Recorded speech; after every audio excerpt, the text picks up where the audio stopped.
The 1990 Hungry Jacks NBL All-Stars is brought to you by Mazda, the Swan Brewery, HBF and Hungry Jacks.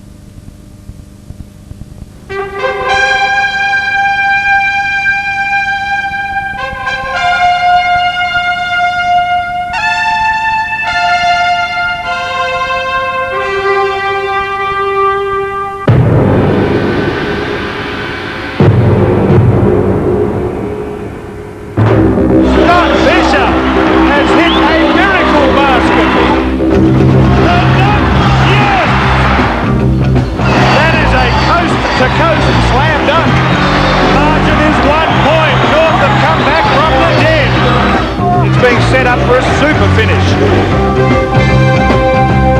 The stars are out to shine in Perth. It's basketball party time. With the Australian Boomers away in Argentina, the spotlight tonight is on some of the more flamboyant players as they strut their stuff in the clash of the 1990 Hungry Jacks National Basketball League All-Stars.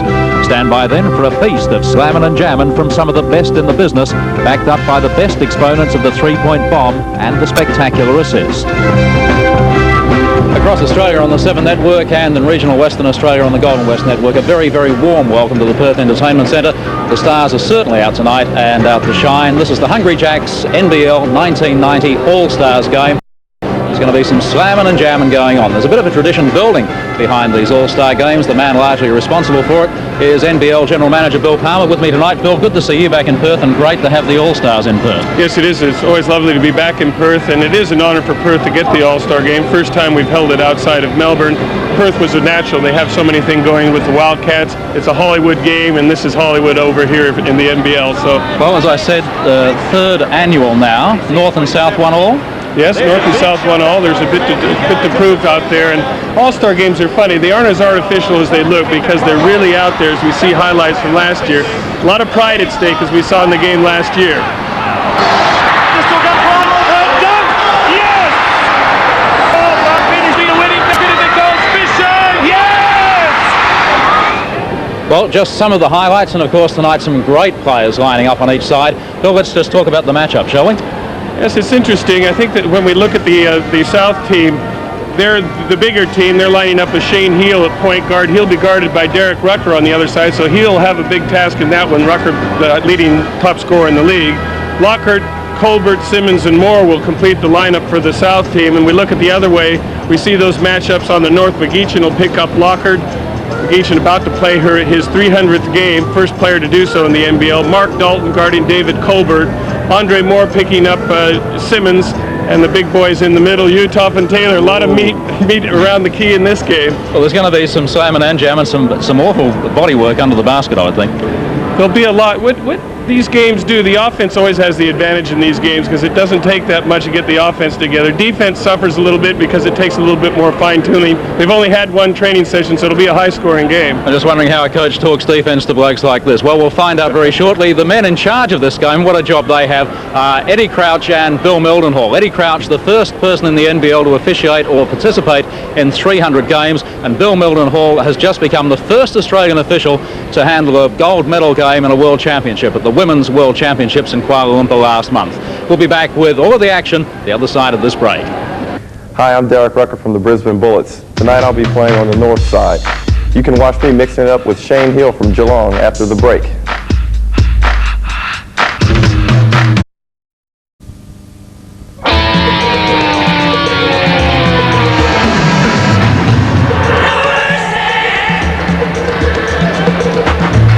Welcome back to the Entertainment Centre in Perth.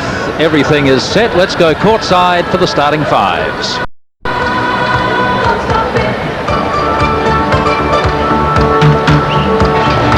Ladies and gentlemen, here are the starting fives. First of all, the starting five for the Hungry Jacks NBL North All-Stars. First up, number 7, Derek Rucker. Number 12, Mark Dalton.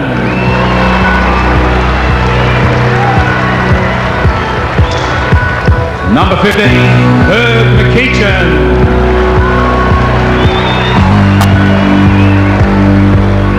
Number 41, Andre Moore. Number 42, Storman Norman Taylor. Coaches Bob Turner and Brian Curl.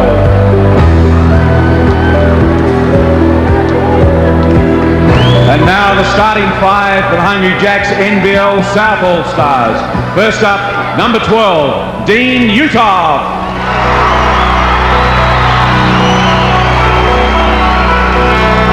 Wearing number 14, Dave Colbert. Number 23, Shane Hill. Number 25, David Simmons. And 31, Kent Lockhart.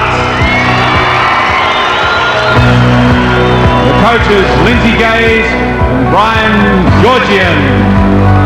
Well, we've seen the starting fives, and Bill Palmer, there's a lot more talent on these benches. Wouldn't a coach love to have a bench like that? Yes, it's the case. You look down the bench and you have some hard decisions to make. A lot of coaches have hard decisions to make because they don't want to put anybody, and now they have a hard decision to make because everybody deserves to be in. Well, we spoke at the opening about offense and defense. It'll be interesting to see just how this game tips off. Fellas. Well, I know 2 years ago the first score was a thundering slam dunk, so we'll see how we get off here. Utah. Shane Hill to the south side.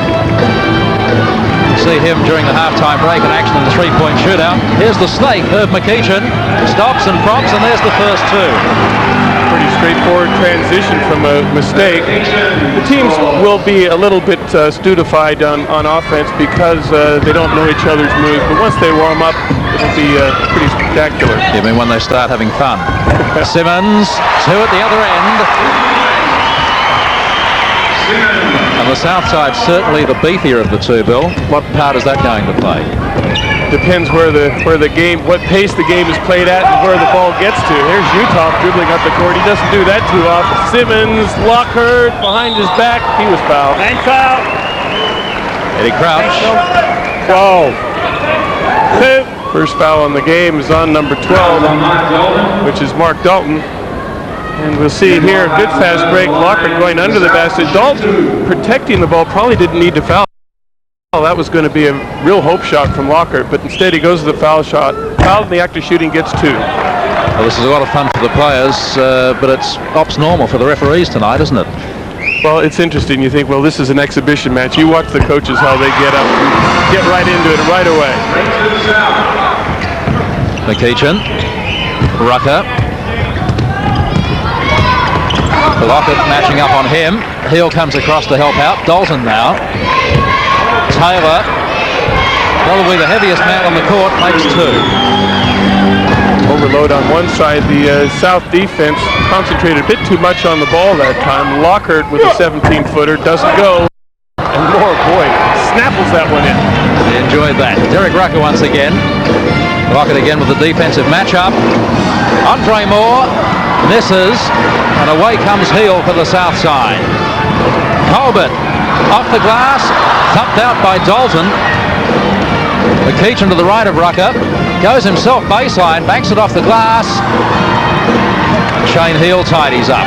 Rucker took one look at Dean Utah in there, a quick transition the other way. Colbert makes amends for his missed layup last time down the floor. Fast game, David.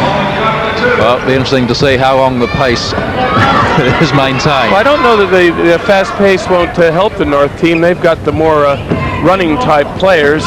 As we said, the South really has the meat, and it takes a lot of energy to haul those bodies up and down the court. Taylor grabs the offensive board, little help from the rim, and eventually it goes in. It's interesting, the Americans sometimes, like David Simmons, once the ball is on the ring, you can touch it. In America, of course, that's goaltending, but Simmons could have gone up and plucked that one out. Rather than going through the net. Lockhart, Simmons again, some imposing sights under the basket. Taylor slapping at Utah. Utah said, what was that? 2, 1. Yeah, so Dean Utah, he had his hands like a vice around the ball. Yeah, that was a good hit, too. Utah kept a hold of it. A little continuation advantage given that time. When you get both of Dean Utah's hands around the ball, there isn't much leather left, is there? No, not much leather. Not much orange showing through. So Utah made the 2 points, fouled the active shooting, gets another one, he misses it. Rucker, ball carrier again. No shortage of ball carriers on the north side, the side wearing blue tonight. McEachin over the top. Lockett comes away with it. Simmons in his own lane. Welcome to the Hungry Jacks All-Star game. David Simmons takes that ball, nearly took off from the foul line, burst through 2 people. That's all-star material, that. And there's money in slam dunks tonight as well. Lockett got the intercept, managed to keep the ball in play. Utah, not so. Dalton, more in the middle. McEachin, as they set it up again. Rucker really controlling the pace and keeping the ball in his hand. Good dish inside to Taylor. Utah backed well off of him that time. Very important, I think, for the South team to work on Rucker a little bit, because he is really going to try and dictate the offensive patterns out there. And if you can make him work hard, make him bring up the ball, perhaps then you can get it in somebody else's hands who's not quite as effective as him. Utah, Heel, 3-point attempt. Doesn't go. He put a few of those in earlier tonight. McEachin around Heel, paced then by Simmons, and draws the foul. 2. First foul for Dave Simmons. McEachin will go to the line. We spoke about ball carriers, no shortage in the north side. The south side, Shane Hill could have some work to do tonight. Yes, I think so. Benny Lewis and some of the other guard types on the South team really aren't used to being ball carriers, and Hill is the only confirmed ball carrier on the team, although with Utah in there and some of the other big fellas, they throw the ball to half court half the time, so not much used for a ball carrier, but this time it is Hill bringing the ball up. 9 points apiece. Lockett, McEachin in his face. Baseline finds Simmons. Colbert, the Melbourne Tigers teammates. Utah turns on Taylor. That's a tough basket to make. Utah's offensive skills have improved markedly under Coach Brian Gorgian. He is now a threat, and he wants the ball, and he knows what to do it when he gets it. He and Moore are 2 of the best shooters in the league percentage-wise, and they're guarding each other at the moment. McEachin, the pick set by Taylor, doesn't go though. Dalton. Taylor, strong under the basket again. Put off by Simmons. Good defensive work. Bounce pass finds Heel. Simmons is alongside him. Eventually gets the ball. Tough to turn in there. Sandwiched by McEachin and Moore. And has drawn the foul. 15. That's the first foul on Moore. Reasonably low foul count, David. We see that the South team has really had tremendous offensive transition. They're getting up. They're getting that advantage. In that case, you can see the 3 gold shirts and only the 2 blue back. The cheer you can hear from the crowd is for Perth's James Crawford. Coming into the game along with Benny Lewis, Lockett and Heel checking out for some time on the bench. So Simmons was fouled in the act of shooting. He gets 2 foul shots. Simmons, with his cat-like quickness, really belies his bulk, and he is really dynamite in the open court and doesn't need much of an opening to get through. A great asset for the Melbourne side this year. Along with Dave Colbert, the double Ds. Rucker. Benny Lewis with him. More to set the pick. Not effective. Utah. Outlet finds Simmons. Rucker behind him. Tried the steal. Lewis, rather. Benny Lewis, tough basket. Did it well. Utah is really blocking up the middle and getting the ball out quickly. You see Rucker taking the 3-point. Utah chasing the rebound again. There's another baseball pass. Colbert dishes off to teammate Simmons, who blows the lay-in. Unlucky. Moore now. Some quick transition, finished off brilliantly by Andre Moore. Well, the coaches have the luxury. They can play 10 players. They can all play, so it'll be like this pace the whole way as Colbert tries the 3, misses. Simmons tips it out. Utah battling with Moore, still battling with Moore. Moore finally comes out with it and dribbles it up. It was more like volleyball than basketball for a minute, off the hands of Colbert, seen by Eddie Crouch. Well, it's a substitution for the north side now. Mark Leader checking in for Herb McEachin. What an incredible pace these teams are setting out there. And it's what I said, there's a lot of pride, and boy, I tell you, they're spilling on the ball, chasing it all the time. Utah kicks it inbounds. He's playing an excellent game, Dean Utah, at both ends of the floor so far. He's very, very agile for one his size, the man Mountain. Simmons, quick turns. Moore still with him. Lewis won't go. And Leader comes away with it. Rucker, no support. Dalton tried to set the screen. Rucker tried to go where small men should never go. Unless you're quick like he is. And 14. what he does, because you go inside, what the big fellows can't resist doing. You see Dave Colbert leaning into him. You see Rucker was clever enough to keep the ball away from him, squeezed between Colbert and Simmons, and just drew the little body nudge. And with a little fellow, that's quite apparent for the referees. If he keeps doing that, he's never going to get any bigger, is he? Mark Davis comes in, as does Paul Kuiper. Machine gun substitution continuing. Rucker was up in the act of shooting, and he'll get 2 foul shots. Foul shots hasn't been a real positive element of this game so far. We've seen some rather poor foul shooting. Well, I don't think the crowd are too worried about the foul shooting, are they? No, I don't think so. What they want to see right about now is James Crawford getting away with a big slam. Yep, there won't be any room for commentary sound when he does that. This is Crawford now, Leader in his face. Crawford gets around him. Lets it go from the free throw line as he hangs in the air and makes 2. We've got a timeout at the Perth Entertainment Centre, the South Side leading 16-12.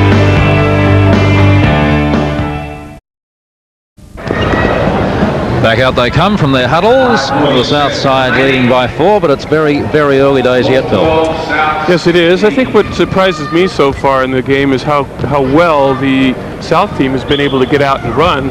I suppose they've been controlling the board, particularly when Utah's in, although he's taking a rest now, and that has allowed them to get out into the flow of the action, and I think it's surprised the North team somewhat. Dalton. Moore, baseline turns, but has been fouled before he turned. Thanks, Davis. Foul 33. Mark Davis picking up his first foul, again fouled in the act of shooting. Interesting to see that the North team is continually putting the ball into the big fellas. First it was Norman Taylor and now Andre Moore, but they certainly are focusing that attack at the basket. Not much outside shooting at all. Moore, one of 2 imports who've been sensational for the Bullets this season, of course, with Derek Rucker. Benny Lewis taking the point guard position that time. This might be a time that the North team might consider pressing. Well, Shane Hill getting his rest. I suspect when he comes back he'll take that position again. Davis. Rucker got the hand in. It was given back to him, but there's the half-court violation. Davis knew what was coming, but couldn't do much to stop it. No, that's a hopeless feeling. It almost is a penalty for good defense, though, in a case like that, because he did recover the ball, but he just couldn't stop his momentum stepping over. Nevertheless, that's in the rules, and there's no complaint, as you say, David, on that one. The new man in for the North Side in the blue singlet, number 33, Hubbard. His first touch of the ball. Greg Hubbard from Illawarra. Moore. Hubbard again, baseline. Kuiper found it brilliantly. Credit Greg Hubbard with that basket that Paul Kuiper finished off. Hubbard weaved his way down the baseline and snuck it through to him. Great vision. Simmons. Well, he wore Paul Kuiper, and Kuiper gets the foul as well as a sore jaw. Yes, I was going to say that's double punishment on Kuiper. Another excellent spinning move by Simmons, who's a great proponent of that. You see Kuiper getting his arm out of the vertical, and as you say, on the way down, Simmons punished him a little bit more than just getting the foul up. Poor old Paul got his mouth in the way. So Simmons has missed the first. He won't be putting it in there again shortly, but not with a man like Simmons. You wouldn't by choice in any case, would you? No. Derek Rucker again. There's Lewis in front of him. Thought about going over the top. Hubbard goes over the top for 3 and makes good. So the North Side takes the lead, 19-17. First 3-point attempt in the game from memory, David, and that shows how teams have been concentrating on power. Davis tries to get it back from 3, doesn't. Kuiper cleans up. North now leading by 2 with a chance to go further ahead. The steal was by McDaniel. Davis waiting for some support, doesn't get it, so he goes himself. Flicked out by Kuiper, and will be a south ball. So a couple of fairly tall lineups there at the moment. It's really hard to keep track of who's on the floor. Every time you look up, it's a different combination. All-star games, you'll play everybody in the first quarter. Everybody will get on. And by the last quarter, you'll know who's really had come to play. Rucker goes himself. Reverse layup. Great effort, Derek Rucker. Set that up at half court. Now it's McDaniels the other way. Stops, props, flips it over to the side. Andre Moore climbing up into the rafters. North away again. Little sloppy ball handling, but Rucker reels it in. Well-weighted pass. Moore for two. Rims out. There's Perth rims for you. Sometimes they work and sometimes they don't work. Usually the players like those soft rings with a bit of bounce in them. Crawford tried the lightning pass to Davis. Moore got the hand to it. So it's a south side ball. Substitutions rung again. Darryl Pearce with his first look at the ball, and Robert Sibley, the baseline bandit from Brisbane, running on behind him. Well, we've seen everybody, I think, but John Stelzer has been in the game. Pearce immediately tried the three-point bomb. Rucker spins past Lewis, makes his own lane again. Didn't go that time. Pearce holds up. Crawford has come all the way from backcourt and slams it.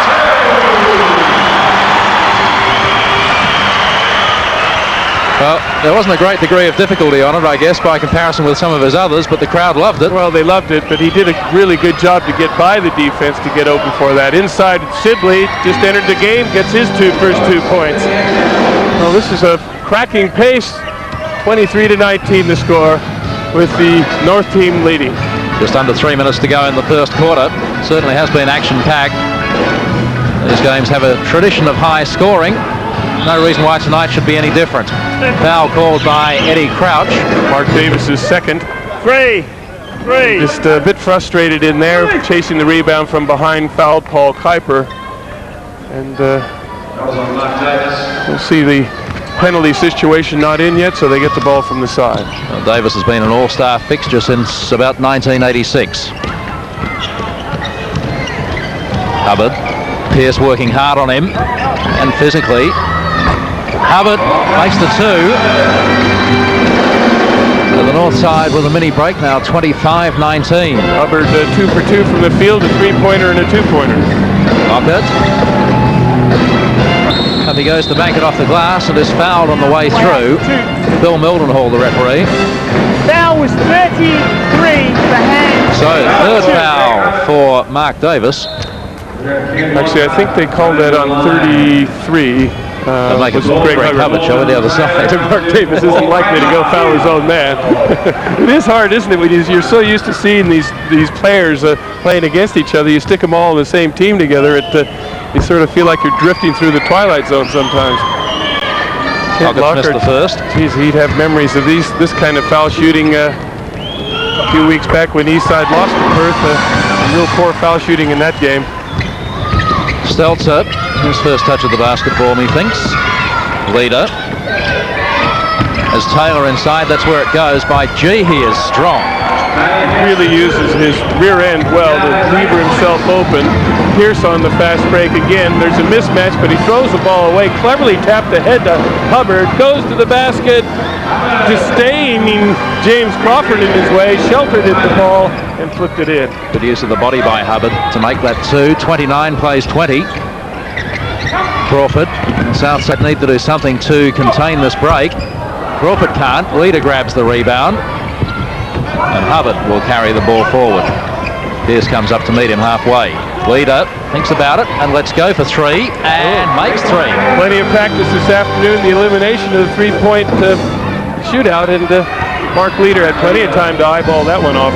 Makes it a 12-point break now, 32-20.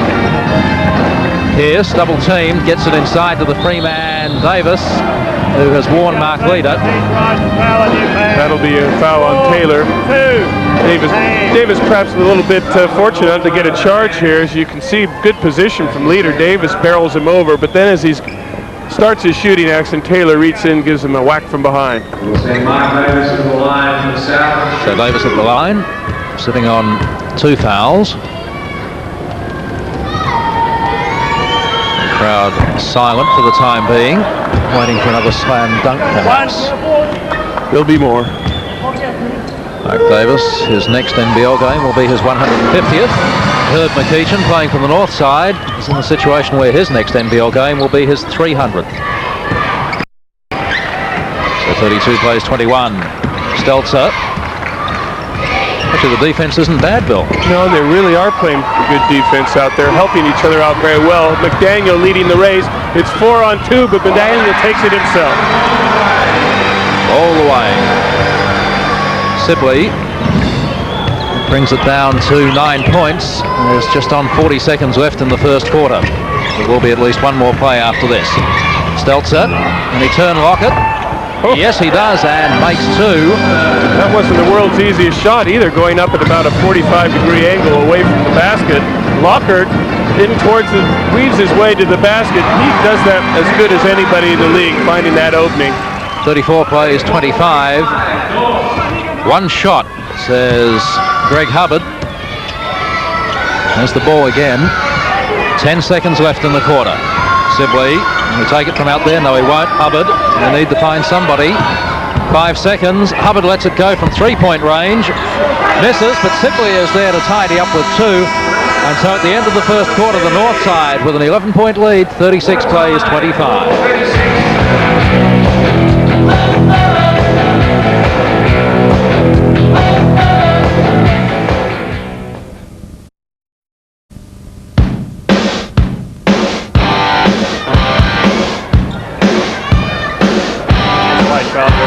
Let's go now. And welcome back to the Entertainment Centre.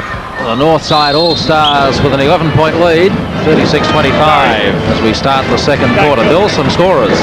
Yes, the top scorer in the game was Taylor from the North team with 10. In fact, he's the only scorer in double figures.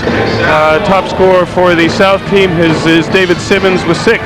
So, but they've been spread right around, and an enormous number of players have hit the score column. In fact, only 2 players haven't scored in the game. The foot of Norman Taylor eventually sees the ball out with Andre Moore. Sensational athleticism to get that up and control his own body flight. That was a great play, and it was really something that the South team didn't need to see as they slipped further into arrears. 13 points, a lot of firepower, catch up quickly. Utah back in. That worked very well for them early in the game. McDaniels. Wayne McDaniel makes 2. Now that narrows the deficit to 11 again, is where it was at quarter time, 38-27. Seem to see Kent Lockhart dogging Derek Rucker out there, putting a little bit more pressure on him, making other people handle the ball. Taylor. Sibley, baseline. That's where he likes to operate. Stelzer, time to shoot, and does. Rims out. Utah beaten for the rebound by Andre Moore. Sensational rejection from Simmons. Hammered that out of there. He really timed that well. I don't think Andre Moore knew Simmons was within 10 miles. Rucker misses a 3. Utah with another rebounder. Clearly the best rebounder in this game so far. And the South team looks a lot better when he's in. Lockett faced by Rucker, so they're matching up on each other now. Davis. Lockett again. Coming down to 10 on the shot clock as McDaniel lets one go and makes 2 more. McDaniel has such a hard shot to guard. He pulls it way back behind his head and usually fades away as well. So you've got to be right on top of him to have any chance to get a piece of the ball. Shades of Tiny Pinder. Stelzer from outside makes 3, and that hurts the South side. 41-29, so they're 12 points ahead. McDaniel again puts it over the top. The tip-in didn't go either from Simmons. So nothing quite going right for the South side. Eventually it goes in. But gee, they worked hard for those 2. They did, but the key there was that time was Simmons when he missed the shot. He kept that space around the basket, kept the ball alive, and eventually Mark Davis was able to slip in and score 2 points. Mark Dalton back on court. Keachin and Sibley, the other change. Here's Dalton from the Sydney Kings. In went the hand of Simmons, and a foul called by Bill Mildenhall. 5, the hang. That's his second. So blue ball, north side to inbound from the side. Mark Dalton when eventually he gets the ball. And we didn't see either team in the first quarter get into the penalty situation, so it's being played hard but fair. That was a fantastic block, well, by Simmons again, but the foul occurred earlier on McDaniels. And we'll see Moore go to the line, but that was an unbelievable play.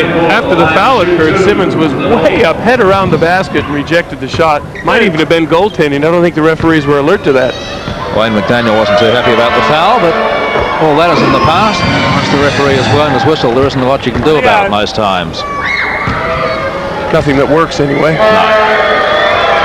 Moore makes the 2. 43 plays 31. And the South Side need to do a little more than just trade baskets, Bill. Yeah, they do. I think that they're picking up their tempo a little bit. They look better now. This has been a much better combination for them, but Utah stripped of the ball. Simmons recovers, however. South have to capitalize here. McDaniels goes to the hoop. Little jump hooker. Doesn't find it. Lovely tip in by Mark Davis, left-handed. One-on-one. Moore against Simmons. Floats over the top and banks it off the glass. And these guys are some athletes out here. But a great standing leap, Andre Moore. Block it. Rucker in his face. Goes baseline. A reverse layup makes 2. So 10 points the split now. 35 trails 45. More substitutions. Kuiper comes in for Storman Norman Taylor. Well, Kuiper, of course, who had some time with the Wildcats. Coaches again, rapid substitution. As I said, the last quarter you'll find the combination that the coaches have assessed worked the most, and they'll play the last 6 minutes of the game. Kuiper, turnaround jumper, goes for 2. 47 plays 35, and the South Side having trouble getting that deficit down to single figures. Yeah, they can't seem to crack it. They get their momentum up, and mostly it's been a turnover that's hurt them. They make a mistake, and the North team's been able to come back and get a fairly easy score. Uthoff and Kuiper face to face, like the Twin Towers. Colbert hasn't seen a lot of court time. Takes a shot from just inside three-point range, which misses. McKeechin, 299 NBL games. Dalton. Rucker behind him. Dalton decides he'll do a little bit of guard work himself. In went the hand of Simmons. McKeechin wise enough to let it go. Dalton. Moore at the high post. Kuiper. Dalton again. The screen set by Kuiper almost involuntarily. Dalton caught himself up in the air, nowhere to go. 8 seconds to shoot now. Rucker blocked by Lockhart that time. Good job. Moore cleans up, floats in again. Hands wail above the ring. Nothing touched the ball. Rucker cleverly saving it. Behind his back was Derek Rucker. Let's go for 3 and makes good. Well, out goes the lead now to 15. 50 plays 35. This is a turn-up. The South team was the favorite team in this contest, but the North has played a lot better than they have. Early days yet still. Oh, how do you describe stuff like that? I mean, really, these guys are fantastic athletes. Simmons hammered from 12 different directions. Pulls the ball way back of his head. Look at the physical pressure he's under here. Whack, whack, whack. Floats in the air, floats through the pressure, and puts the ball in off the glass. You'd hate to be calling that for radio, wouldn't you? Oh, gee, you couldn't describe it. Your tongue would be twisted around your nose. The pictures speak for themselves. Lockett fouled on the way through. There will be no score, says Billy Mildenhall. Foul was 0-0 for a hold going that way. And I think perhaps one of the telling factors for the North Side, Bill, has been the combination of Rucker and Moore together. Yes, I think that's true. And you know, of course, they play on the same team. That understanding there. Crawford back in the lineup. He goes up over the top of McGeechin. And the North team's done a very good job, too, at least getting parity on the boards. Uthoff, I think, has given a slight advantage. You see a turnover. That's Locker to pick the pocket. He goes between two. It's a raffle here who's going to get the foul. From the look on Mark Dalton's face, I'd say he's been picked out. The push. Indeed he has. Number 12. Mark Dalton. Locker, see it again. Very clever in the open court. Going between. See how he used the ball. He got by both pairs of hands by sticking the ball forward and then bringing it to the shooting position. And really, he's one of the best players in the open court in the league. He's very broad of shoulder, but otherwise very wiry, isn't he? Incredibly strong. Very, very strong. And the advantage with him is he can play 48 minutes if required. Well, he's playing a good deal better than 40 now, isn't he? Yes, that's right. But again, the foul shooting from the South team has been no help to them at all. They've gone to the line quite a few times. I would think that they're shooting under 50% from the foul line, which is horrid. Rucker has Lockett in front of him. Dalton sets the pick, then picks up the pass. Doesn't go, gets his own rebound. 30-second shot clock starts again for the north side. That's important for them. McEachin picks up the scraps. Hook shot doesn't go, and Dalton again there for the offensive board. Leader. Get around Crawford. No. Dalton. Kuiper made good position over Utah. Pops it up over the top for a strong two-point basket. We have a timeout with 6:43 in the second quarter. 52 plays 37.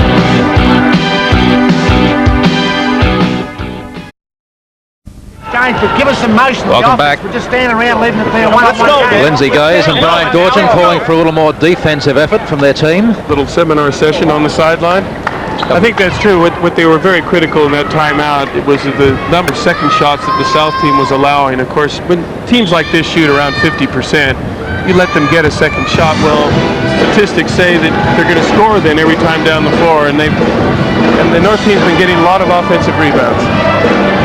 The stat we were looking at during the timeout as well was the penalty shooting. Whoa! Simmons should have had that. We'll come back to the penalty stat in just a minute. They stepped on the baseline, so that didn't count. But from the free throw line, 35%, I think you said, for the South side. That's terrible. 5 from 14 attempts is pretty ordinary at this level. Crawford. Bubble work. Great body fate. Ricky Grace watching that. 8 different ways in the air. Utah certainly stops leader's progress. Rucker tries it in again. Gets over the top of Colbert. He really got up in the air early and released the ball before Colbert could get to full extension. Lockett. Simmons up with the hand of Dalton. The south side ball. Simmons to inbound. Lockett, three-point attempt. Whoop, did everything but go in. McEachin, Rucker, leader outside him, doesn't go. Dalton can't get the tip in, and Colbert comes away with the board. Utah, what can he do? Oh. Can he tip it in? Yes, he can. How did he misheard McEachin? McEachin was staying there. Utah just changed his direction. McEachin must have looked like Mount Everest avalanching down on top of him. But Utah very clever in the open court. Missed the shot, but got the fingernail to put it back in. Herb may just have been clever and miraged. Yeah, he might have played a little Matador defense on that. Who could blame him? Rucker. Oh, trapped by three of them. And where's James Crawford's elbow? No, I didn't think you were going up. That was 7. Hands. Accident. Fouls on Crawford here. Referees judged that he didn't believe that Rucker was shooting. If he was shooting, it was going to be a miraculous shot. He wasn't looking anywhere near the basket, was he? He was going to two-hand basket back over his head somehow. So probably a good decision.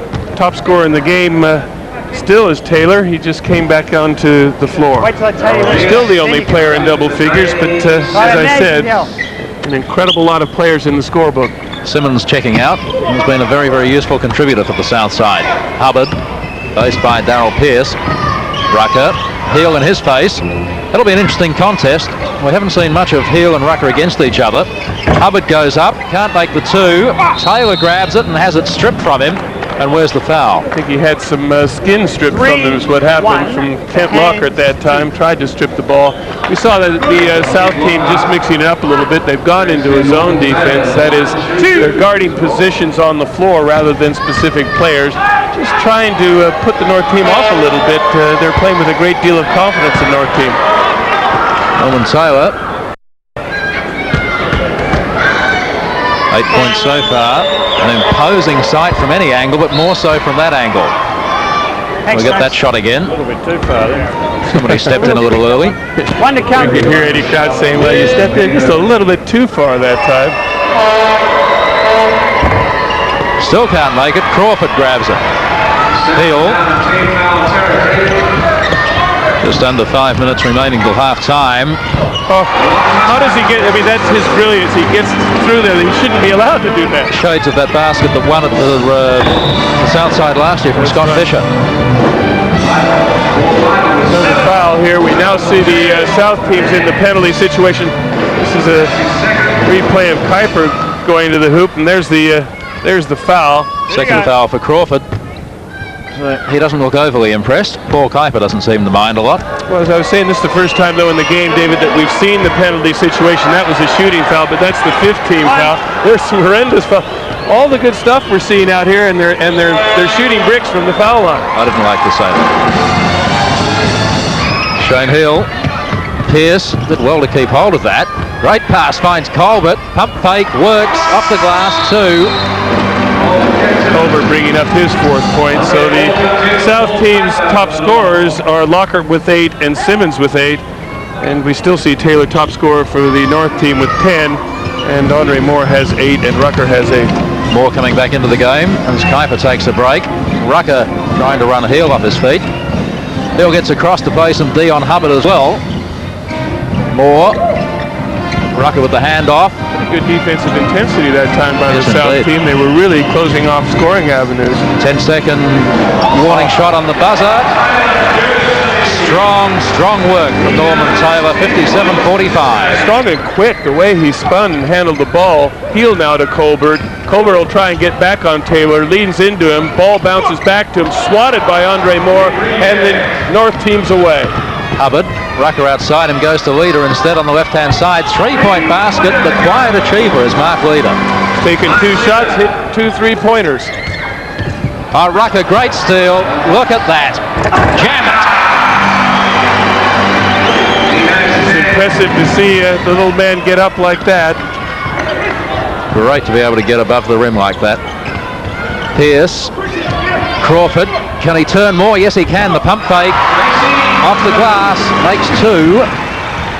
The North side still well in control of this game at the moment, though. 62 plays 47. Rucker fouled on the way through. Eddie Crouch will call it. 3, 1, and 2. So Lockett. And for Kent Lockett, that's going to be foul number 2. Mark Davis comes in. Lockett checks out. And Derek Rucker goes to the free throw line. Well, I think that we'll see some good foul shooting here. Derek Rucker's been very, very aggressive in taking the ball to the hoop, and it's caught the South team unaware several times, and he has that ability to get rid of the ball and get it up softly on the ring, even though there's a lot of big guys around him. So Rucker locks his copybook. This is the second. Rucker now the second player in double figures. He's got 11. Crawford, fast work, great vision to find Davis. Hubbard is Leader with him. Bypasses him for Rucker, who goes for 3. Colbert with the rebound. Pierce in the job as ball carrier for the time being. Crawford tries for 3. Well, that's not his trademark, but the crowd likes it. And so does the South team. They needed it. I'll bet. Leader. Moore, can he turn Crawford? Yes. Rims out. Leader played the trailer, but that didn't work. Davis now. 4 on 1. Really should go. And buzz from Pierce. That, of course, leaves 3 on 1 at the other end. Rucker's pass wasn't as effective as it might have been. Taylor wasn't quite ready for it. The foul was called. Colbert called with his foul. I think you'll find that he really had Taylor covered. There you see at the last minute just could not resist that magnetism of the ball, brought his hand down out of the vertical and collected Taylor on the wrist. Well, the crowd hooting, so they've chosen their side. The crowd are barracking for the South side, and I guess that's predictable with Crawford. Never in doubt. The hometown hero in the team. They're getting more vocal. So the North side have become the enemy tonight. In the nicest possible way. Yes. In the most friendly, kindest, and loving way. Heel, 3-point attempt. Need it? Yes, thank you. Swish. There ain't nothing wrong with that, folks. So they're keeping it at that 12 mark, David, but they just can't seem to get underneath it. I think if we'll see a whole new complexion of the ball game if they get it down into a single figure. Well, they've done okay now. They're down to 8, 65-57. Oh, good adding, Bill. The adding's okay. Oh, there we are. We're back in double figures now again. Make that 11. Hill and Rucker. Rucker with 14 pitched the ball a few times too, leading scorer. Heel dishing that time into Colbert, and the tempo, if possible, is picking up even more in this game. Hubbard worked his way all the way to the baseline. Great effort from Hubbard. Didn't quite finish it off as he would have wished.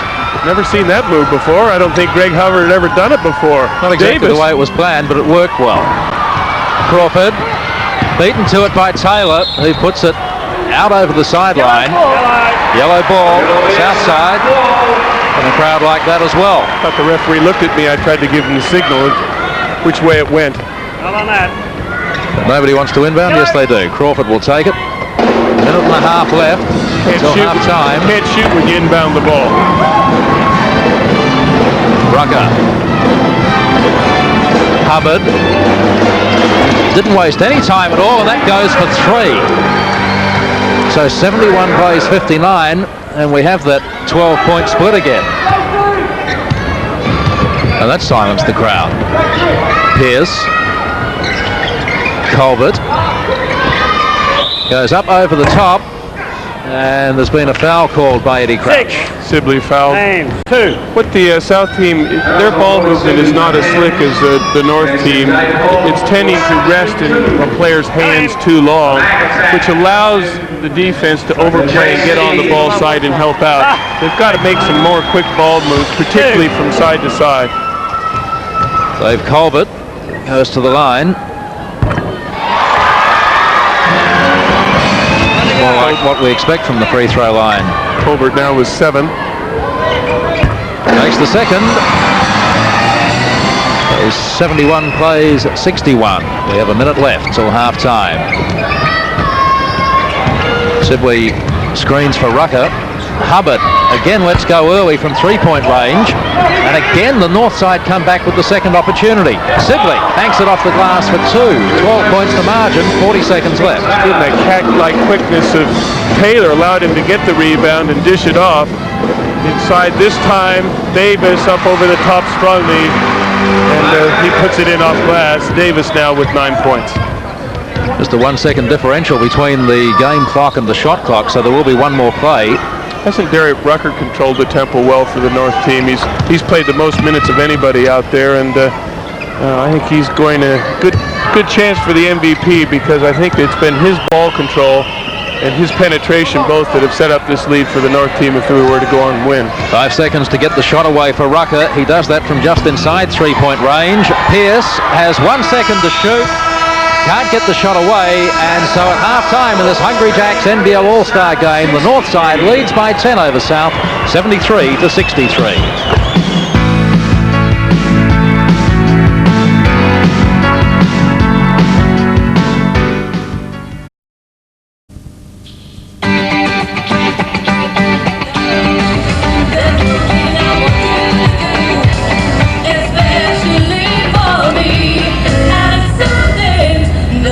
Yes, indeed. Half-time at the Perth Entertainment Centre, the All-Stars game with the North side leading by 10, 73-63.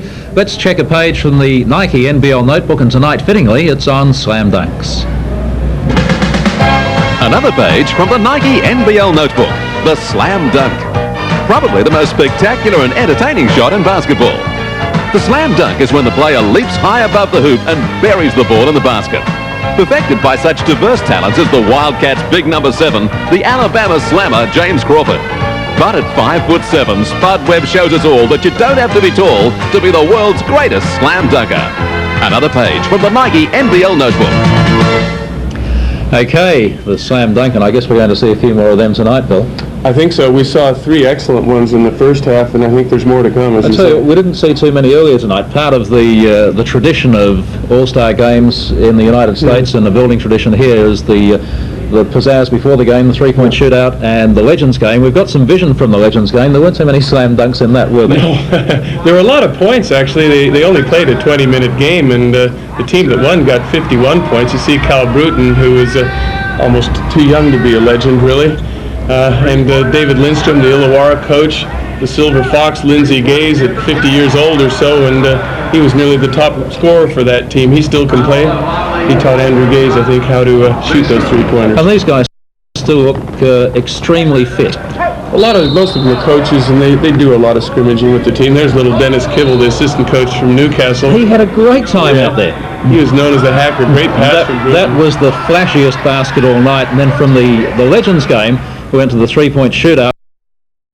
And the eventual winner in 60 seconds, scoring 19 points, was Shane Heal. And this really was a great effort, though. It was a great effort. In fact, we had elimination. All the players participated, and most of the Wildcats as well. And the winning score, 19, was actually the top score that was scored all day long. The elimination was in the afternoon. Just to explain the rules, there's 5 balls in each rack. As you say, they get a minute to shoot the 5 racks. And the last ball in the rack is worth 2 points. That's the money ball, and it makes a lot of difference. You want to make real sure on that one. Hill did a real good job here. He had plenty of time to spare coming into the last 2 racks in the Hungry Jack shootout, and that's very important because you can really concentrate on those last few shots. Although, as we see that he misses 2 in a row, but I think he goes on a pretty good string here.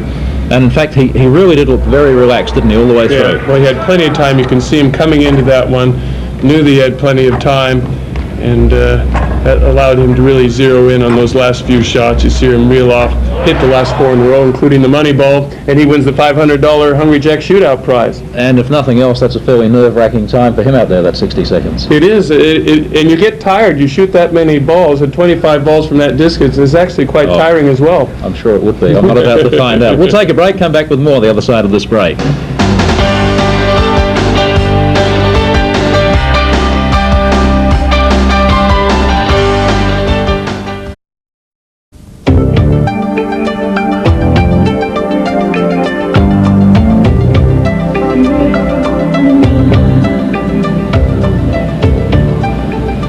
Welcome back once again, and Bill, the All-Stars, not the only focus of basketball attention at the moment. The Australian Boomers doing well, of course, in Argentina. Yes, they were in peril, I think, when they dropped the game to Italy last night, but early this morning they beat Brazil and got themselves to the second round by 1 point. Fantastic effort. Yes, indeed. 69-68 in the event, and they owed a lot of that to Perth's Andrew Vlahoff. Let's take a look at this report compiled by Neil Poe. Both sides started tentatively, with the exception of Andrew Vlahoff, who'd been given one of basketball's worst jobs, guarding Brazilian scoring ace Oscar Schmidt. Not only did the 21-year-old cool Oscar's hot hand, he burnt the Brazilians at the other end of the court. Taking on Oscar again and scoring. Midway through the first half, the Boomers opened up a handy 10-point lead, but inexplicably lost their way after getting into team foul trouble. Led by the live-wire Felipe, Brazil bounced back to grab a 3-point half-time lead. The Aussies emerged from the break with renewed purpose, knowing full well a loss would mean the end of their medals dream, and again it was Vlahoff leading the way. Spin move and layup. Vlahoff is having a great game. The lead changed hands 12 times in a nail-biting second half. With less than 2 minutes to go, Vlahoff gave the Boomers a 1-point break, and in the next Brazilian sortie to the basket, drew Oscar's 5th and final foul. With 28 seconds on the clock, Ray Borner took probably the most important offensive rebound of his career as the Boomers held on for one of their most impressive wins. They'll now meet Puerto Rico in next week's quarterfinals.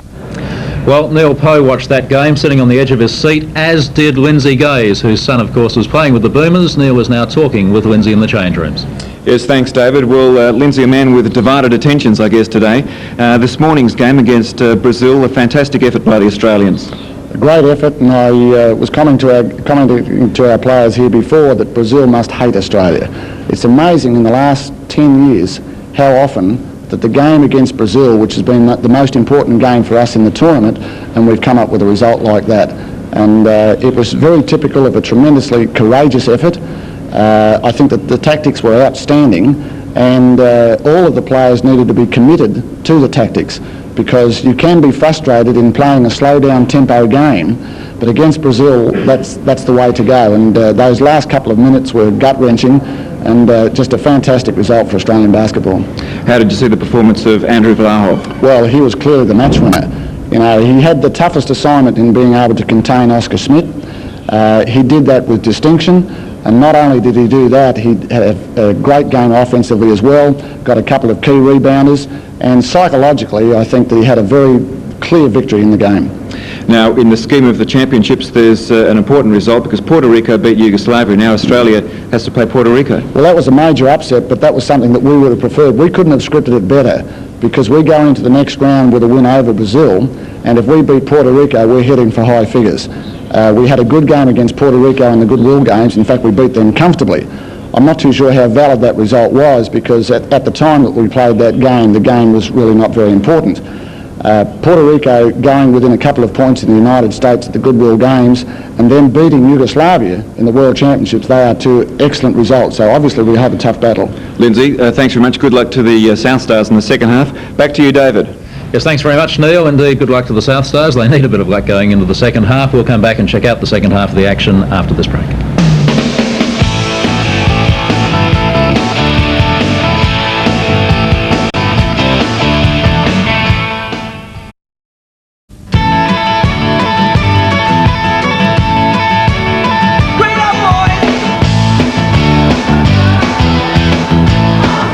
Welcome back, all in readiness for the second half. Eddie Crouch to Bill Mildenhall to throw the ball up. Dalton with the first real possession. And his side leading convincingly. In fact, they've never really looked in trouble so far, Bill.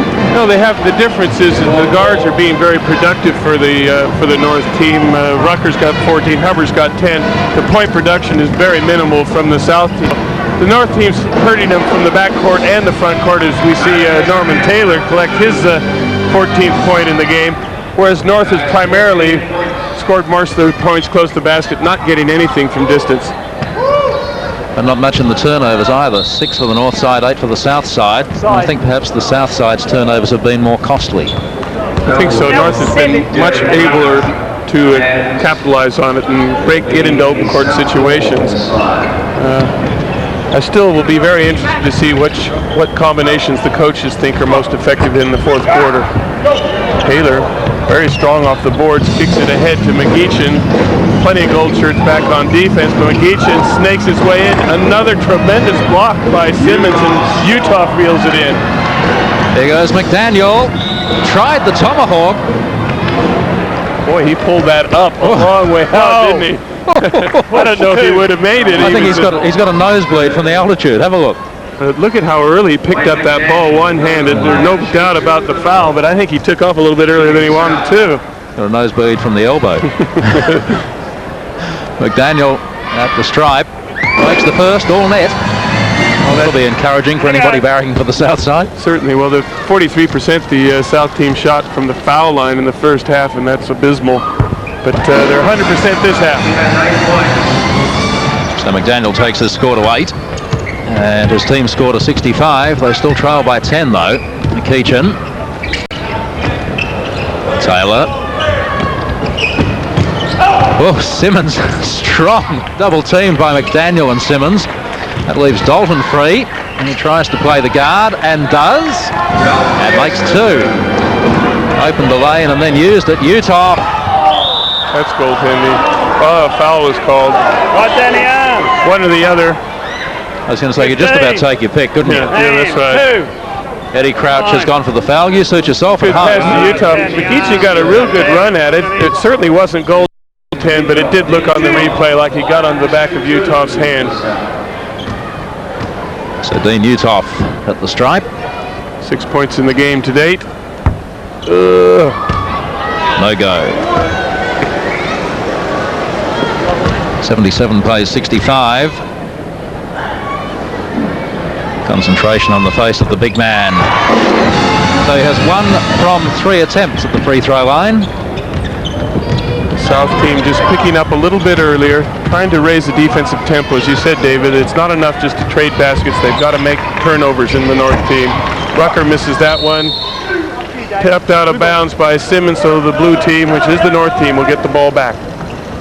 Dalton has made a spectacular recovery from that very, very serious knee injury. Look at Norman Taylor back up into the key. Little bulldozer to get open in there. It's more there. Geez, Uthoff did stop him. He said, "No further shall you go," but he did pick up the foul. Whoa. Push, he made some distance backwards after he bounced off Uthoff too. This is a collision. This has rattled the seats. Look at Moore, though. He still had the presence of mind to launch that ball up. Most people would have fainted, I think. Uthoff's first foul. Andre Moore now with 11. He's been a valuable contributor, and so is his Brisbane teammate Derek Rucker. The tip-in go from Dalton. Well, take the two. Utah went up inside the ring that time. You can tip it off when it's on the ring, but of course you can't come up through the cylinder and tap it out. Hill, faced by Rucker. Been a great matchup tonight, those two. Oh, Simmons did well to get it out to Utah. Banks it off the glass for two. And keeps his side again within 12 points. 80 plays 68. The South needs somebody to inspire them, Bill. Yes, I think so. They really need to get some outside shots too. I think just to loosen up it a little bit around the basket. The North team's really collapsing defensively. Heel takes it to the hoop. Moore intimidates him out of the shot. Dalton and Lockhart fight for it. Body spilling. It's Dalton goes down, came off Moore's foot, and the South team will keep him down. That was a good little scrimmage. They've got the ball back, and I guess that's important to the South side. See some scramble here. Dalton holding his strength. There's Moore whacking the ball loose, and it did come off his toe going out of bounds. Good endeavor by both teams that time. Utah, he wants the ball, and he's got Taylor out of the way. Dalton comes across almost accidentally, blocks it. Fast break, 4-on-2. Rucker pulls up, misses it, but Moore's there. He can't clean up as Utah recovered, and away they go the other way. Hill, Lockhart, goes all the way to the basket. Can't bank it off the glass successfully. Dalton controls it well. McEachin, the fast outlet pass to Rucker, has more baseline. Decides to go himself. Well, he's drawn the foul. What for is the call. Kent Lockhart has his third foul. Rucker again penetrating very well. Lockhart, I think, a bit frustrated missing his lay-in at the other end. Wasn't going to let Rucker get an easy one. Lockhart, that's his third foul. And for Rucker, that now is his 15th point. 3 from 4 at the line. 3 from 5 rather. 4 from 6 make that. So no slouch from the free throw line either, Derek Rucker. Margin still haunting the South team. They just can't seem to chip their way very far in. Simmons again weaving his way through, but can't make the shot. 34. Can't do that, Wayne. You just can't come in and push somebody out of the way, says referee Eddie Crouch. So Wayne McDaniel picks up a foul, and it's his second. I'm sure it wasn't intentional. No. So Hill checks out, and the professor, Benny Lewis, checks in as point guard for the South side.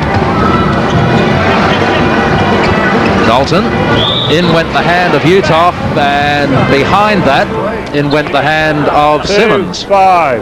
Yes, I think in the bulldozing contest in the pit, Taylor that time got Simmons caught out in the back with a hand. Moore steps around Utah, and then inside McDaniel and makes 2. That was a lovely little flipper, very athletic from the big man. Benny Lewis runs into Rucker. No foul. Just tends him off with a little bit of butt. See, Simmons. David, the problem, everything is having to go inside because they've got nothing from range. It works, but you look at that time down the floor, the classic example, there were 5 North players standing in the key area. Very tough to score. Moving well the North side. Taylor almost held it. Eventually gets it to McEachin off the base of the backboard. Oh, that was an ambitious pass. It looked pretty, but unfortunately it wasn't as effective as it might have been. Derek Rucker thinks it's pretty funny. Mark Leader checks in for Herb McEachin.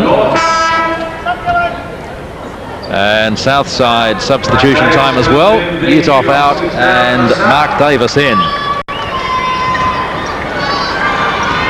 As Rucker brings it forward. Faced by Kent Lockhart. Who's unceremoniously bundled out of things by Dalton.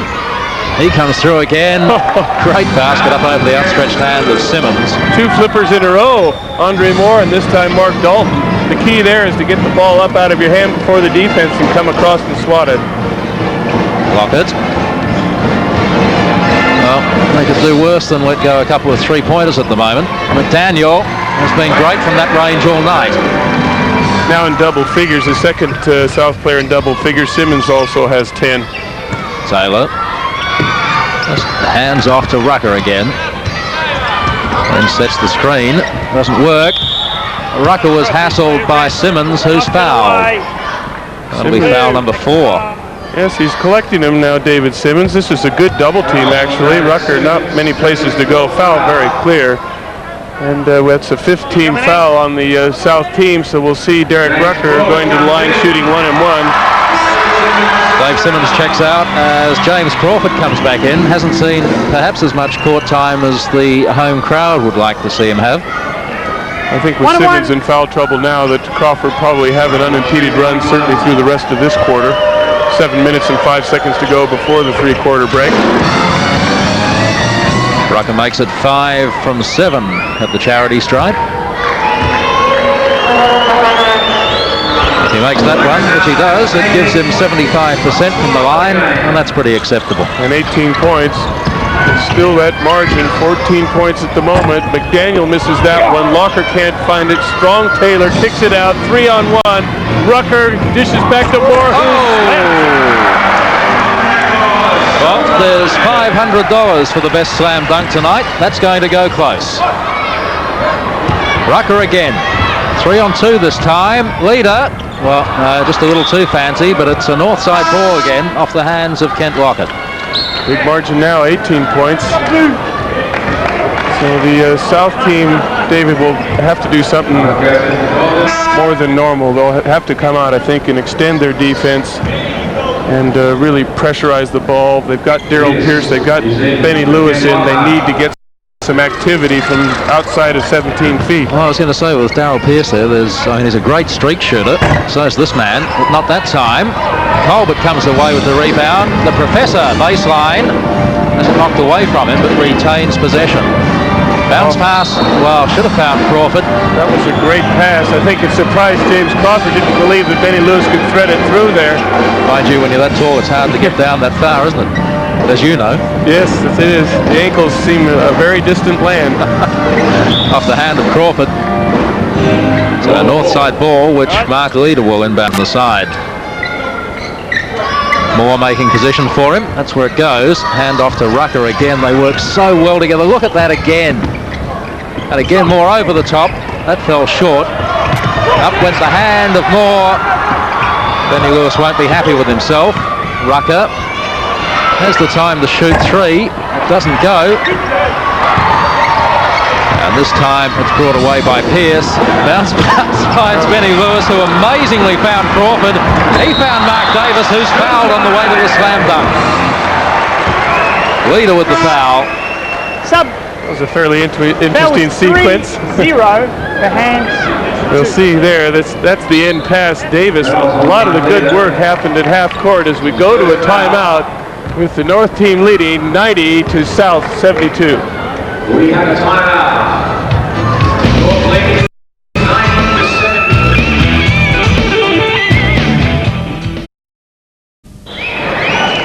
And welcome back, and the job still well and truly ahead of the South side. They trail by 18 points.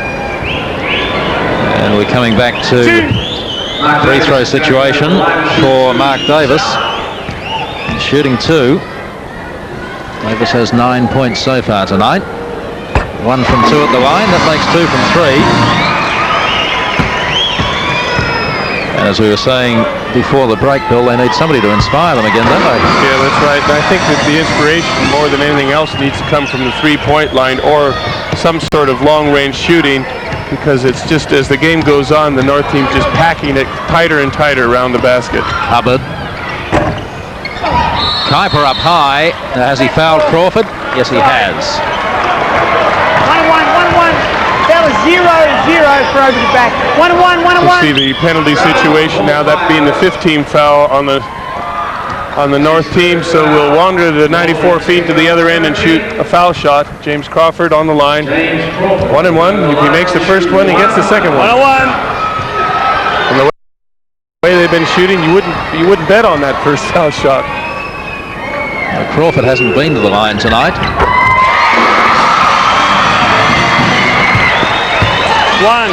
Now has 12 points, and as you see, 5 rebounds. And 100% from the stripe. He'd be the best foul shooter from the stripe on the team. So he's got them both. I guess he's got 200% now. 14 points the split. Crawford, the top scorer for the South Side. Leader, Andre Moore, instinctively, I think, looks for Rucker. Turns, oh, the tough basket. The two Brisbane fellows are really putting on a class display at the moment, outside and in. Nearly my error, my mistake. It's back over the centre. It's yellow ball. It was my mistake, though. Yes, I know, but you touched it first, though. No, when you're the referee and you have the whistle, it don't matter. Yeah, yellow. But he admitted the mistake and got it right. Yes, indeed. Lewis. Well, it didn't look orthodox. It didn't sound orthodox, but it worked. And so the gap back to 14 points. Plenty of time, 5 minutes remaining to play before three-quarter time, and again, the firepower. If Daryl Pierce or somebody gets out track for the South team, they'll be right back in it very quickly. Hubbard and Leader in the backcourt now to the north side. So Rucker taking a very, very well-earned break. Hubbard, a hand came from Daryl Pierce. Davis almost lost it. Lewis has Pierce to his right. Three-point attempt, no. Goes instead to Colbert, who jams it. Excellent pass from Pierce. Pierce had a very good three-point shot, passed it up for a much higher percentage shot. So Pierce hassling Hubbard. Stelzer. Much more intensive defensive pressure now from the south side. Indeed, they need it. Hubbard goes baseline. That's a great pass to find Paul Kuiper, and another 2 points for the north side. Paul Kuiper slamming it in. The pass made that. And at the other end, we saw Mark Davis streaming down the court, getting fouled, going in for a lay-in. Robert Sibley comes in for Andre Moore. So both Moore and Rucker off the court to the north side. Maybe this is a chance for the south side to get a little closer. Pretty hard to tell. The North has been able to move around its combinations, and really that margin has maintained itself. So I think that we'll see the South team probably will be able to determine what their best combination is. North, I think, will be able to continue with the 10-man rotation. Mark Davis, 4 from 6 at the line. Stelzer. Sibley. Robbed of the ball by Lewis. He's move ball. You hit it out. You hit it out of his hand. Billy Mildenhall had the position to make the decision. A real popular one. Yeah, it sounded like it. Hubbard. A weighted pass from Leader. Flips it out to Stelzer. Three-point attempt. Rims out. Hubbard gets in there first, just ahead of Leader. Kuiper, he called for that, but Colbert did a great job to intercept it. Lewis now. The south side streams forward. Looked untidy again from Lewis, but it was effective.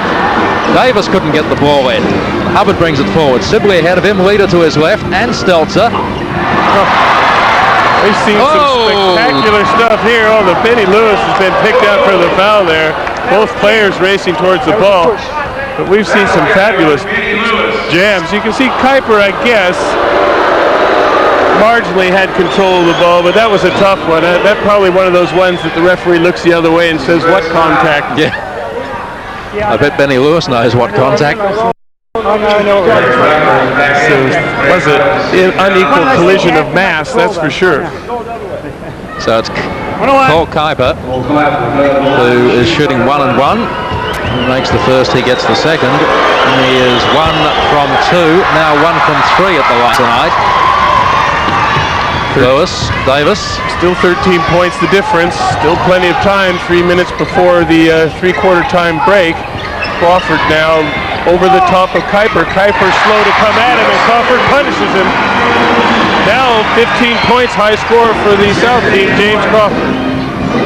Rucker back on court for the north side. Dives to the baseline, comes back out. Kuiper, clever turn. Only found the rim. Daryl Pierce brings it forward now. Has Crawford to his right, Lewis to his left, gives it to the professor, who rims out. Stelzer settles things down. Rucker picks the pace up immediately. Can't make the two. Davis, Pierce, wore Stelzer from behind, and that'll be a Stelzer foul. And Pierce will go to the line, the foul line to shoot 1-on-1.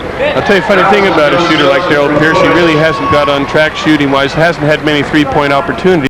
It's very helpful sometimes to stroll the line, get a good feel of the ball, get your rhythm by practicing on a foul shot.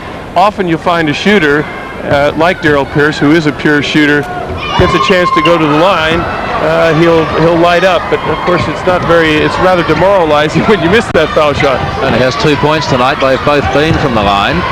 He's now 2 from 3. Scrappy under the basket again. By G, they're doing it tough. Pushing out of court. The desperation is all with the South team now, of course. They're doing a better job, I think, in defensively. But they're starting to pick up the foul count as well. Rucker that time getting the ball that bounced free. And you can see that Pierce has just chested him, nearly pushed him out of bounds. Rucker on the line shooting 1-1. First foul, Darrell Pierce. Rucker rims out.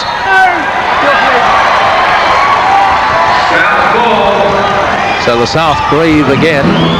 Still 11 points down. Just under 2.5 minutes left in the third quarter. They trailed by 11 at quarter time and 10 at half time. So it hasn't moved off that all that much. Although it blew out to 15 points at one stage. Gee, that's a hot pass to Sibley. Kuiper, who wants it, he says. Rucker says, I'll take it, and makes 2 more. 20 points. Well, Of course, when you fall over, he lost the ball. 7. Derek didn't enjoy that as much as he enjoyed the points. Rucker up, the description was there, contact very minimal, but in sticking his feet forward, he caused Pierce to lose his balance. And again, we see Darrell Pierce with a chance to break that lock on his wrist. So he has 2 points. And was here just a moment ago and missed the first. He's done it again. Lockett, though, grabs the rebound. Pierce tidying up. Oh, nice pass over the back of the head. Lockett, Crawford. Time to shoot, gets more up off the ground, off the glass for 2.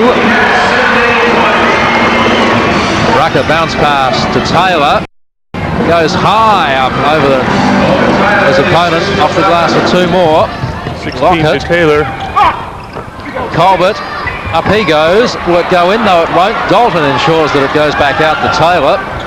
And Rucker brings it forward. Just under 1.5 to go to three-quarter time. South team missing a lot of easy opportunities. Now we see a breakaway from Pierce, 2 back. Locker trailing scores. Well, they certainly worked out that offensive maneuver together very well. Locker becomes the 5th South player to be in double figures. Still 11 the difference. 1 minute left in the third quarter. 98 plays 87. McEachin. Taylor strong against Crawford. Pierce comes forward. Great help that time behind by Colbert. They get Lockhart again in the open court. They don't call those charges in all-star games.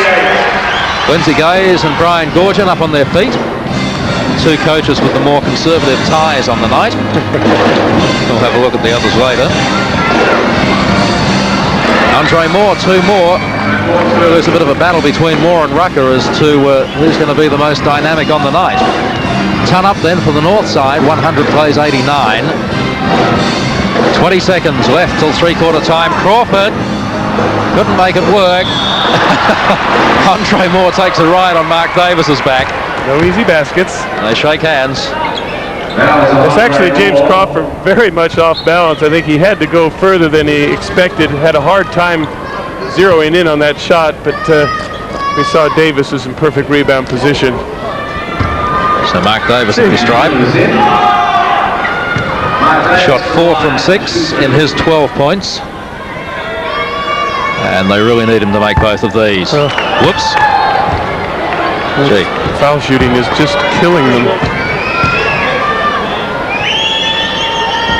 The big man concentrates just that little harder. 5 from 8.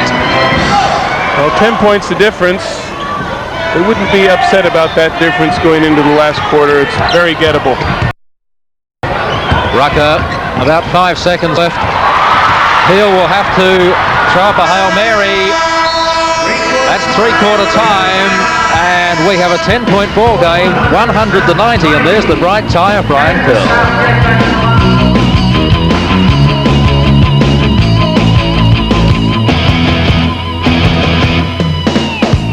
play.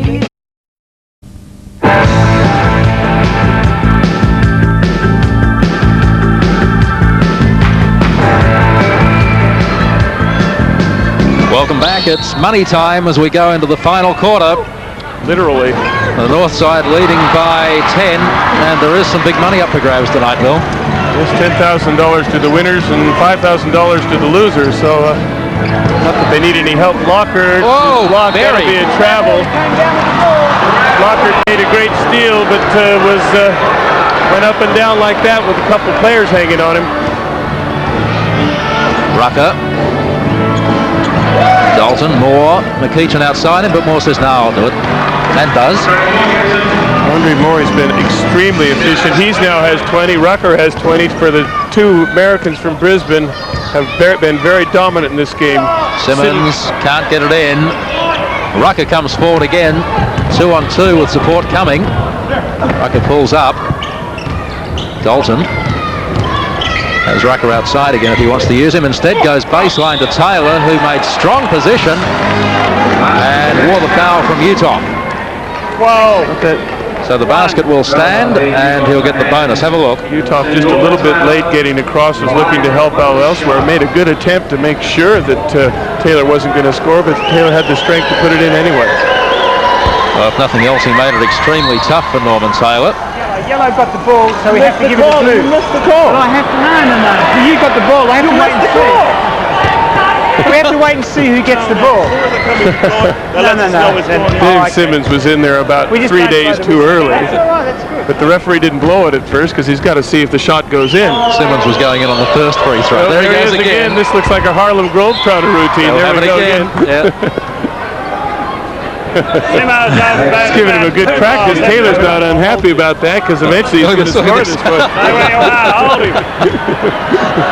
Billy Mildenhall, he's tagged bigger blokes than that when he played football. Well, maybe not bigger blokes than that. Not many. Lockhart. They still have the job ahead of them. 15 points down now. That's the biggest split of the night. Bring that back to 13 thanks to Dave Simmons. In the backcourt from the South team, it's accumulated only 9 points. We take Lockhart out of that, and that's just not enough. Rucker, backdoor, great pass from Darling. Great vision from Brad Dalton. Mark Dalton, I should say. Utah. Crawford tried for 3. Moore. And Rucker comes forward again. McEachin left side. Dalton baseline, as is Norman Taylor. Tries to get Crawford off his foot. Crawford resisted the temptation the first time. Couldn't do it twice. Our South team is really struggling now. They're making no inroads whatsoever, and the North team is looking more and more polished as the night goes on. Great move by Crawford in the open court. Lockhart with a 10-footer off the glass. Misses it. Utah there to snaffle it in. 11 points. The South will rise again. 15 points the split. 94 trails 109. 7 players in double figures for the South team, and they're still behind by that margin. Rucker has made so many incisive runs. McEachin floats over the top and makes 2 as easy as you like. So 17 points out now. Lockhart goes for the layup. It's jammed by David Simmons. Played the trailer to perfection.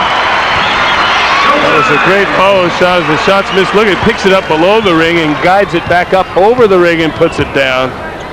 So Simmons, that's his second very impressive dunk. I'd say he has the 2 best of the night so far. I think so. The first of the night and the last. Sub. That's 3-1. Lady Knitting, how do you knit at a time like this, madam?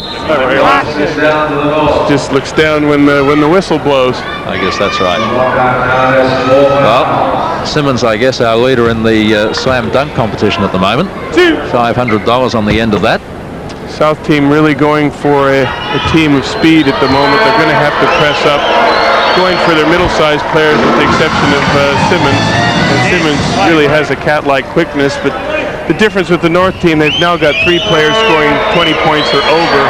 The leader is Rucker. He now has 24. Hill. And the defensive pressure coming from the north side, so they're really taking it up to the south, even though they have this very comfortable lead. McEachin, faced by Lockett, goes over the top. Down it goes. Gee, 115 to 96. Well, this is the first rout that we've had in a Stars game that be almost impossible, I think, for the South team to come back. But we're liable to see a little bit more exciting action. Some run and stun, perhaps. Yeah. Brian Curl, unmistakable in that tie. It has to be a bet to get somebody to wear a tie like that in public. Well, I hope he wins, because it takes great courage to wear something like that in public. He's building a reputation on his ties and his coaching ability. Mark Davis just never gives up. He's such a hard blue-collar worker. Taylor with a little referee coaching. Good pass from Heel inside. Simmons has that emphatically swatted by Leader. I don't think Simmons knew that Leader was lurking around behind him. He thought he had an easy two. Walker bringing it in from the side. There's the replay there. You can see it's doing it 360. Nearly turned around, handed Leader. Open court, 2-on-1. Rucker takes it himself. And there's another turnover. Lob pass to Moore. If he had slammed that, that would have gone into contention. And we have a timeout with 8 minutes left in the game. 119 plays 98.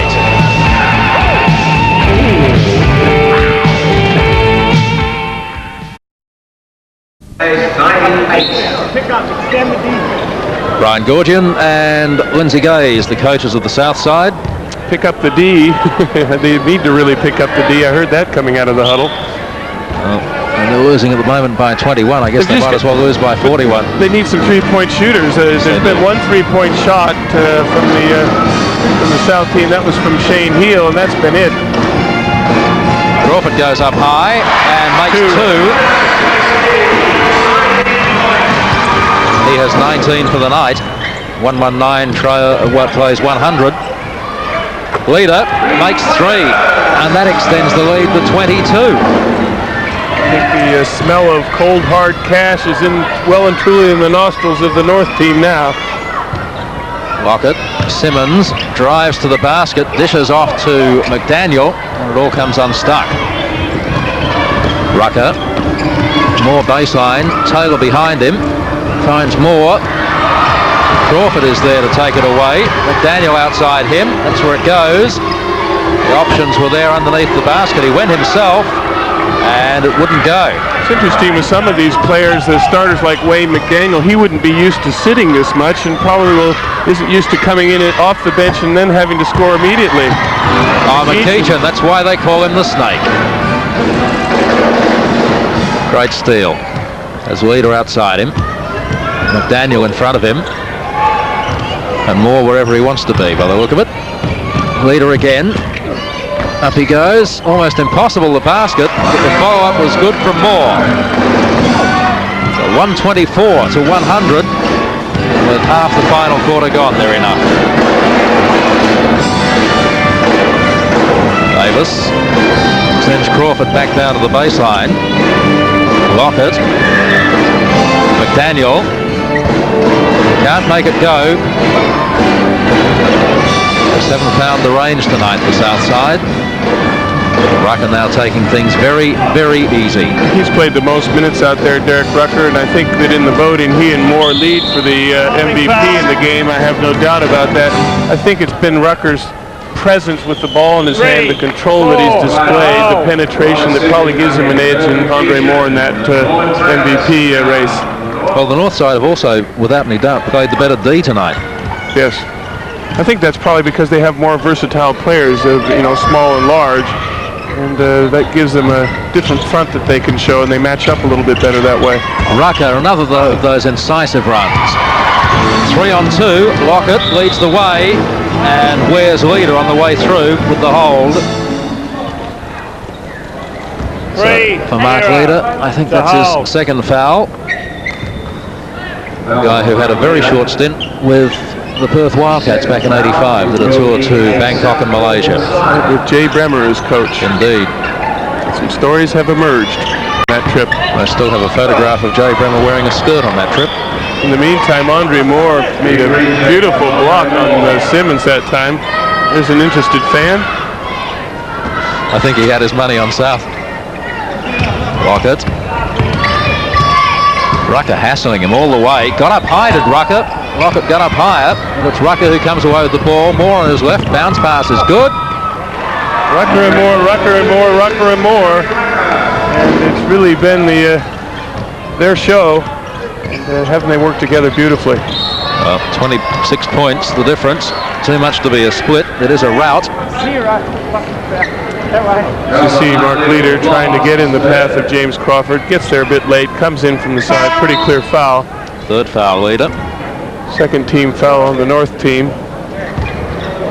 And there's 3 team fouls on the South team, but I don't think the one-on-one situation is going to aid the South team.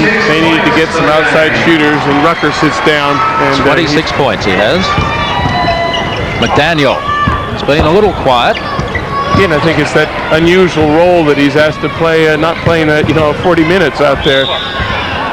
Well, 2 practices at it, doesn't get it the second time either, but is fouled and will go to the line to shoot 2. He did right though. About the most time most of these fellows spend sitting down is on the plane across here.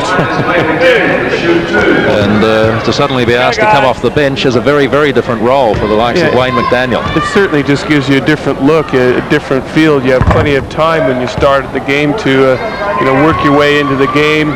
But when you're coming in short stints, you really feel the pressure's a lot higher because you may only get that one or 2 shots. You want to get them down. 13 points, Wayne McDaniel. The South side now has 101. They still trail by 25. Leader. Sibley, fast hands, Hubbard. Sibley again, hassled. Can't get the pass away. Hubbard picks up the scraps and pops one in for 2. So Hubbard's got 12 points. Their backcourt has done well. Ruckert and Hubbard combined for 38 points. Lockert found a bit of clear air, went all the way through, created his own turbulence and made 2. Well, it's exploited a miss about height in basketball because it really is the team that has been shorter but quicker that is going to win this one. 3. The push, 2. Piper was given a lot of space on the baseline before he eventually wore Mark Davis. So he'll go to the line to shoot 2. The big fella from the Gold Coast.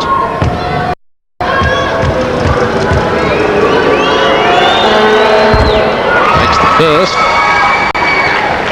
1. He's 2 from 4 from the stripe. That makes it 60% from the free throw line for Paul Kuiper. Lockett, 4.5 minutes left in this game. And the North about to take a 2-1 lead, you would certainly think, in the All-Star history.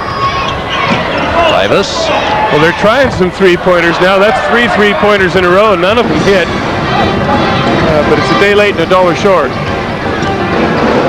Stelzer tries a 3 of his own. Kuiper had it stripped from him. Davis, pretty, round the back. McDaniel pops it up over the top of Hubbard. We've seen some great ball handling skills from the big fellows in this game. Some open court dribbling behind the back stuff. Crawford's done it well. Davis has done it well. It just shows what tremendous athletes there are out there. Strong work off the ball then by Sibley.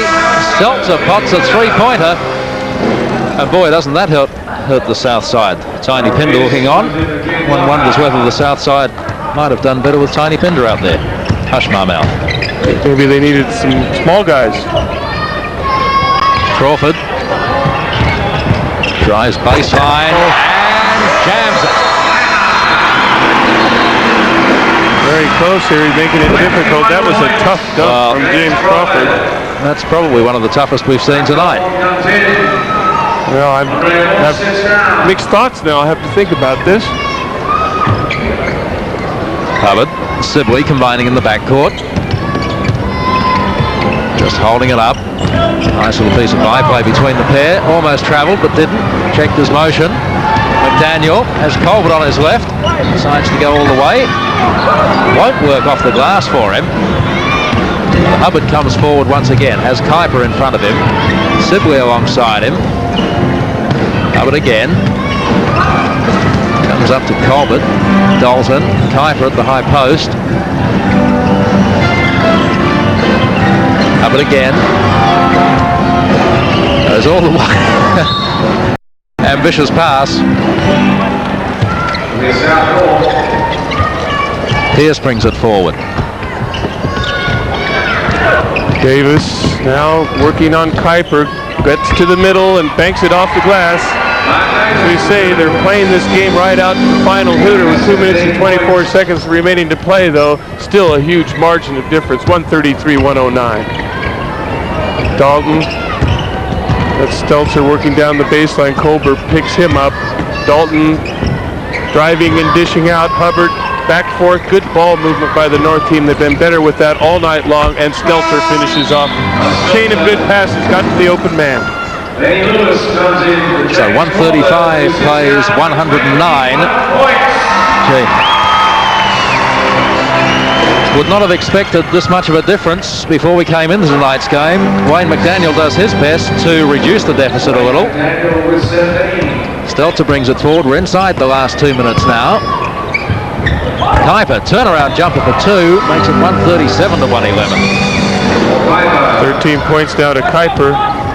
He's worked very hard around the middle. McDaniel all alone. Defensive breakdown as he jams it. Great vision by the professor, Benny Lewis, to find him on the baseline unattended. Daniel now with 19. Second leading scorer on the team behind Crawford's 21. Hubbard thought about the 3, but saw Kuiper try the tomahawk. That wouldn't quite get up as high as he wanted to. That would have ranked right up there if it went. Pearce for 3. Cold hands. Oh, Kuiper. Here's the chance to show off Paul. What can he do? Yep. Degree of difficulty wasn't great, was it? No. Ring was intimidated, though. Pearce, Lewis works his way to the free throw line, gets it back off Dalton's body, hangs in the air. Eventually it's McDaniel who pops it up over the top, but it won't go. Colbert, there's another slam dunk. So we're inside the last 45 seconds. Have a look at Colbert, goes up, unattended, and jams it. Back live, Sibley, Hubbard, pops it up, almost makes 2 more, or 3 it was judged. Stelzer tries for 3, doesn't go, slapped out by Pearce. 20 seconds left. Colbert, sort of a semi-alley-oop attempt, if you like. He certainly was trying to give McDaniel a lead for a slam, but the trouble is there's a defensive man that was too close to the shooter and too far away from the passer to make that work. Dalton fairly happy. The North team indeed fairly happy. And the South side, I guess it's fair to say, haven't quite lived up to expectations tonight. That's fair to say. Most thought that they'd win. They certainly didn't imagine that they would be down by this margin. 139 to 116 at the moment. 21 points now to Wayne McDaniel, so he and Crawford are leading scorers for the South team. 10 seconds left in the game. Hubbard, bounce pass finds Stelzer, who tries another 3. That would have really rubbed some salt into the wound if that had gone. McDaniel is going to try to finish it off. Pops it up over the top. It goes down for 2. And so at the end of 48 minutes of very, very entertaining basketball, it's a 20-point win to the North All-Stars side, 139 to 119. And Phil Palmer, it certainly has been entertaining. It has been entertaining. It wasn't the contest that we thought it was going to be, but there was a lot of athleticism on display. There's some tremendous play and tremendous passing. We'll now take a break and we'll be back later.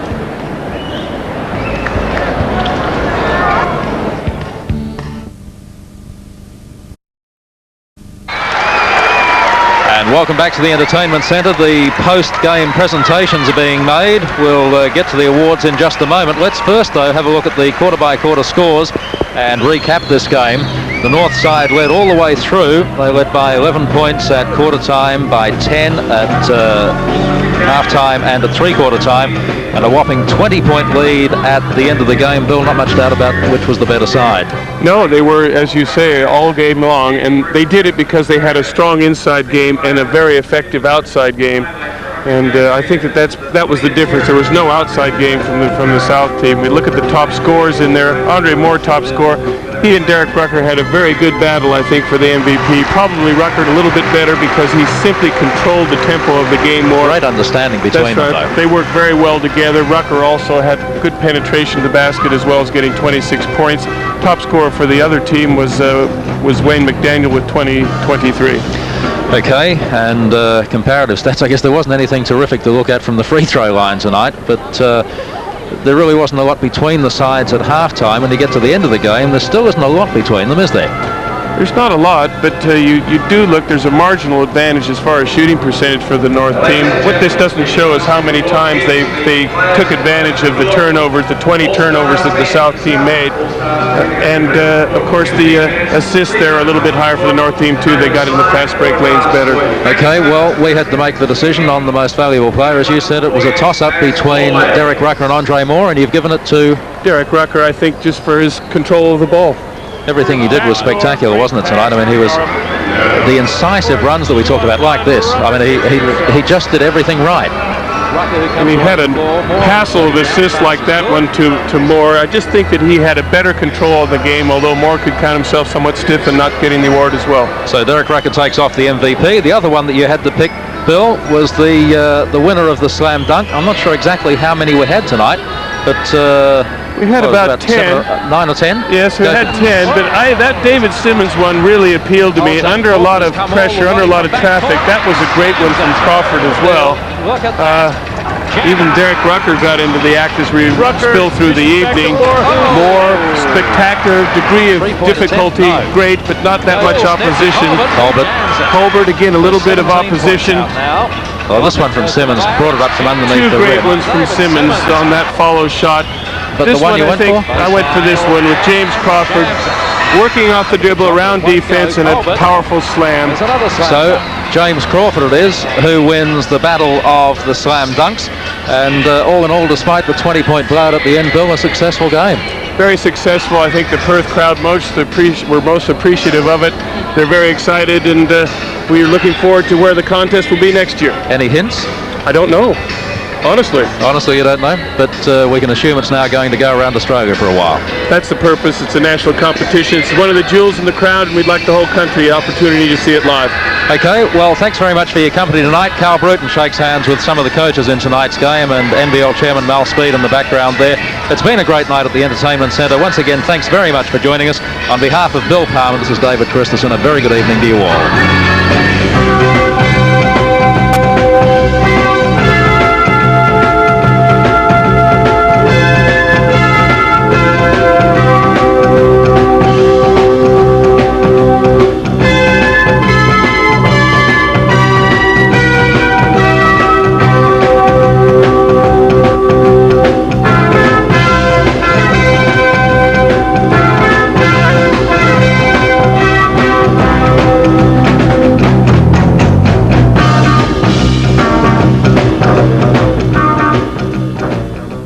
The 1990 Hungry Jacks NBL All-Stars was brought to you by Mazda, the Swan Brewery, HBF, and Hungry Jacks.